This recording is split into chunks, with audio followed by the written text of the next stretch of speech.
welcome to Procurement Pivots, the podcast for procurement professionals wanting to navigate change successfully and create career success on your own terms. I'm Donna Bowden, procurement career coach and founder of Narrate Your Career. And I'm Laura Sellers, executive coach for procurement and founder of Coaching for Procurement. And between us, we bring almost 25 years of supporting and working with procurement professionals. And it's fair to say we've navigated many of our own career pivots along the way. And now we're here to help you do the same. Each episode will share practical strategies, honest conversations, and expert insights to help you confidently tackle the changes and challenges in your procurement career. Let's get started. Hello, everyone, and welcome to the latest episode of the Procurement Pivots podcast. And we are diving straight into it today, aren't we, Donna? We are going straight in. So what are we talking about today? We are going to explore that the concept and the fact that career growth is really uncomfortable. Just straight to the point. It really is. We work in this area day in, day out, and comfort zone is something that comes up quite a lot. It does. I mean, probably most days in some capacity, actually, I would say.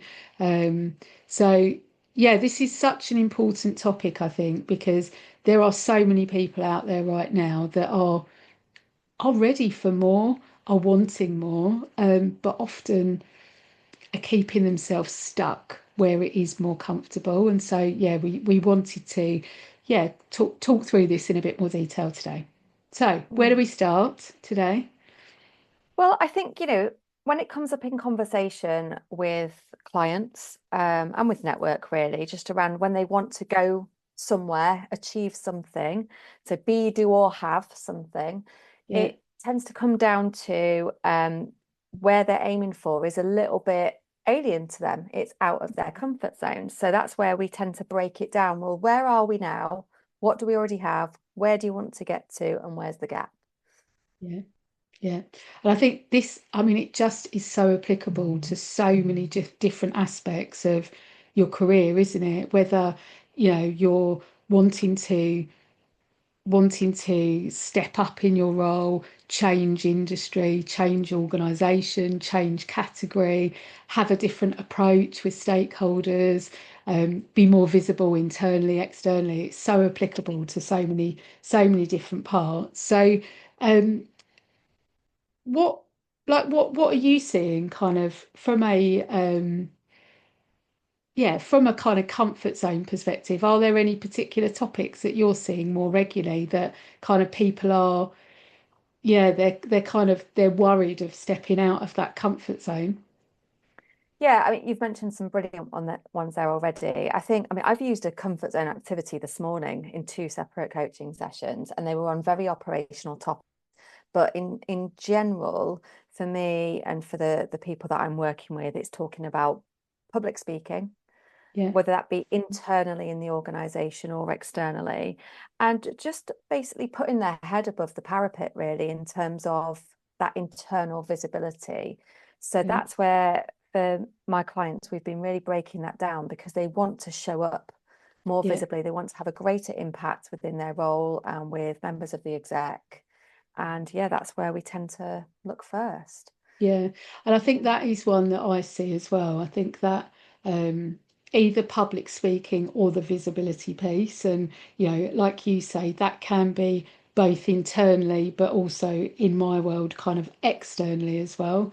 Again, as recently as a few hours ago, I was working through this with a group of clients as well, because I think often where people are feeling like they need to get to next, like it's not the next step. It's like it's quite a long way from where they are right now. And so I think actually breaking down kind of where are you now, where do you want to get to, and actually what is that route to get there is really, really helpful. So it's probably a good part of the episode to actually talk through those different layers of zones, if you like.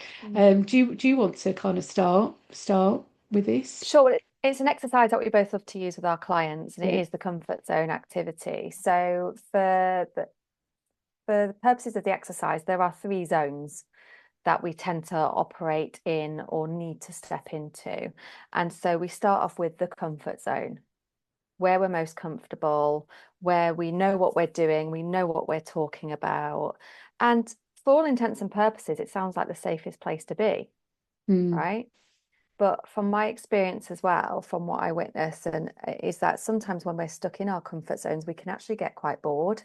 So we actually need to step out of that comfort zone to maintain that career fulfillment, the direction, the motivation.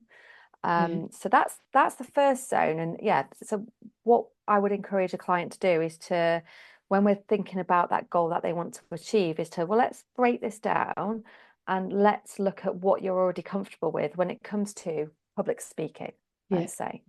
Yeah.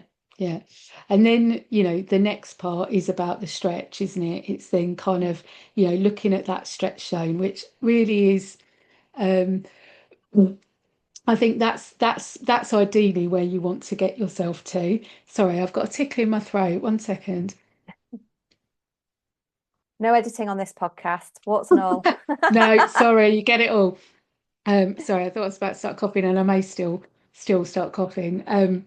But yeah, the stretch zone really is is where you want to consider getting yourself to. And stretch by nature can feel a bit challenging, sometimes more than a bit challenging, but also I think sometimes that kind of that space can also feel exciting, and you can see the opportunity if you are willing to do it.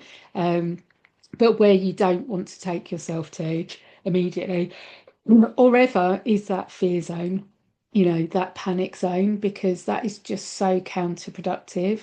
But I think the reality is, like, certainly a lot of the people that I support, where they think they need to be, like, they're thinking about using that public speaking example. People often, they're thinking about standing on a stage at a conference in front of 200 people and their peers, and they've not done any public speaking before. So going from a point of not really doing any public speaking to that, like, I mean, that's quite, for many people, that is not the automatic next step. But I think often people, they fear that standing on a stage in front of 200 people. Hold my hands up, I am that person and have been that person, which I've very much been working on over the last year or so.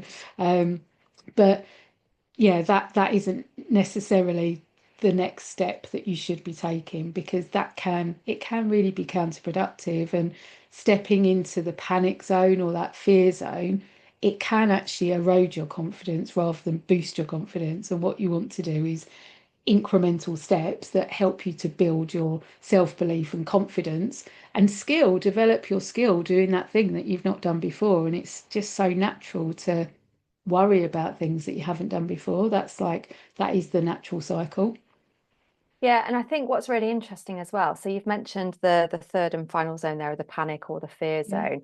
But what's really interesting, that sometimes on the face of it, when we do think about stepping out of the comfort zone to achieve a goal, sometimes we might put all of those thoughts, feelings, and sensations associated with that goal straight into the fear and panic zone. Yeah. Without breaking it down, we automatically think, oh, well, it's about going into the deep end. And like you say, if we use that public speaking example, there's a real difference between the standing up on a large stage in front of a conference full of hundreds of delegates as opposed Yeah. to actually practicing public speaking in a smaller town hall type Yeah. meeting internally within the organization. So that's why it's really important to take that time to reflect and do an exercise like Yeah. this, to take the goal and break those steps associated with the goal down into those three areas, because then we realize that we've got some things that we're already comfortable with. Yeah. We've got stuff that is way too far in the future and may not Yeah. actually even be part of the goal. The goal might not ever be to stand on a Yeah. stage. Yeah. Maybe it is in a couple of years when you get more comfortable and Mm. confident with speaking in public. But exactly like you say, we are looking for what's in the stretch, Yeah. because the stretch is slightly out of the comfort zone, but still Yeah. challenging you. And, I don't know whether you would agree with this, but anyone who does come to work with us as coaches, they've come for the stretch. they want the accountability and the Yeah. support, the person who believes in them Yeah. to be able to support them to step out of Yeah. that stretch. But that's what they're coming for, because Totally. ultimately, a lot of Yeah. the time we know what the steps are. We know what the Mm, steps are to achieve that goal. It's overcoming the mindset challenges or the environmental challenges that might exist to be yeah. able to make those steps and make Yeah. progress. And I just think just actually plotting it out for yourself. So again, we keep talking about this public speaking example, but it's actually break it down, like almost like what are the different times, the different situations where you could be publicly speaking. Even speaking up in a meeting, that is publicly speaking. And some people are thinking about the stage, but actually they're not even volunteering to contribute in meetings. So that might be the start point of your journey to start increasing your voice publicly. It might be just starting much closer to home, like what are the environments I'm currently in where I could speak up more, and not when I'm asked, but volunteer. So that can be something that yeah, some people are really happy when they're asked, but they wouldn't be the person to put their hand up or to, to volunteer their opinion. So I think it's actually kind of breaking down all the different aspects and plotting them maybe in like three columns, which part of that feels like it's probably within my comfort zone right now, which part feels like it sits in that stretch, and which parts of it are within the fear or the panic zone. And it's like, how can you just build it step by step? But it's fascinating to see, like sometimes those things that very much sat within your fear zone and your panic zone, like when you do start to stretch yourself a bit more, suddenly they're becoming stretch activities. They're not becoming fear or panic zone Mhm. activities. And sometimes that does happen quite quickly. Doesn't always, but it can sometimes happen quite quickly. Yeah, and like you say, the goal of this is to be able to, once you've plotted out the steps and then you take that step and then you think, right, is that still in my stretch? Do I need to do it again? Or Yeah. can I now move that into my comfort zone? Or is there something now that was in the fear zone that can be moved into the stretch? So it's a Mm, it's a fluid model, isn't it? Because these things will continually yeah. change and move position while you're working towards this goal. And I just want to pick up on something that you said around the public speaking and the speaking up in meetings. Certainly, a lot of the conversations I have as well, like particularly if somebody has an introverted preference, when we think of public speaking, we think about commanding the room, being in the center of attention, being the one leading the meeting, and everybody listening to that person. There's a lot of work that I do as well around the embracing the introversion, and it also thinking about how you can be visible in a meeting, be able to lead a meeting without you being the center of attention. Mm, So what I mean by that is how can you encourage others in the room? How can you be the link between others in the yeah. room as opposed to being the one stood at the front commanding all the Yeah. attention? There are absolutely other ways Yeah. of being able to speak up in a meeting that do not involve being the center of attention. Yeah. And And asking great questions, having some really, it really, really good questions to ask, which I think kind of leads into that, the networking piece around, we hear about it a lot, people thinking they need to be the most interesting person in the room, but actually being the most interested person in trusted. the room can can sometimes make you be more memorable. Yes. It can actually make you um, yeah, kind of the person on the receiving end feels heard, they feel listened to, they remember that much more sometimes than the big loud voice that's talking over everyone. And let that be the lesson for impact as well, in terms of on your stakeholders. Your stakeholders also want to feel heard and listened to. And again, such a valuable trait to be able to actively listen and to understand your Mm, stakeholders' needs.